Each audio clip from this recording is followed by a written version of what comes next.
नमस्कार दोस्तों, supreme court का एक बहुत इम्पॉर्टेंट जजमेंट आया है जिसमें सुप्रीम कोर्ट ने कंफर्म किया है कि समन इशू करने से प्रोसीडिंग इनिशिएट नहीं होती। जी हाँ, ये बहुत बड़ा डिस्टिंक्शन है समन वर्सेस नोटिस का और प्रोसीडिंग्स का। इस केस में टैक्सपेयर्स की ऑलरेडी इन्वेस्टिगेशन चल रही थी एसजीएसटी अथॉरिटीज़ में। उसको सीजीएसटी से एक समन मिलता है। उस समन को टैक्सपेयर ने यहाँ पे चैलेंज किया था सुप्रीम कोर्ट में।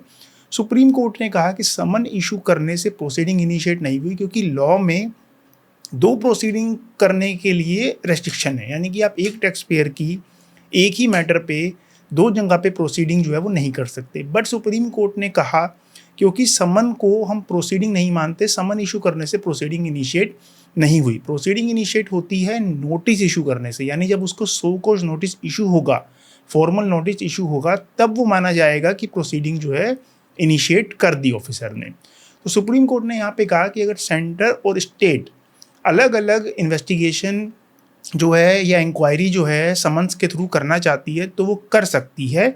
इसके लिए कोई भी लॉ में रेस्ट्रिक्शन नहीं है।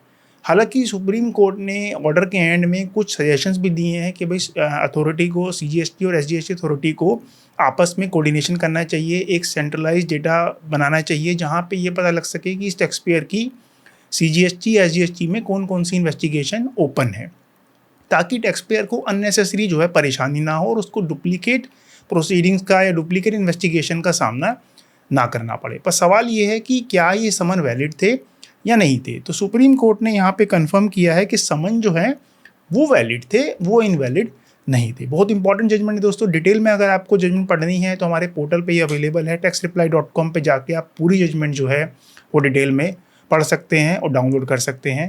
धन्यवाद।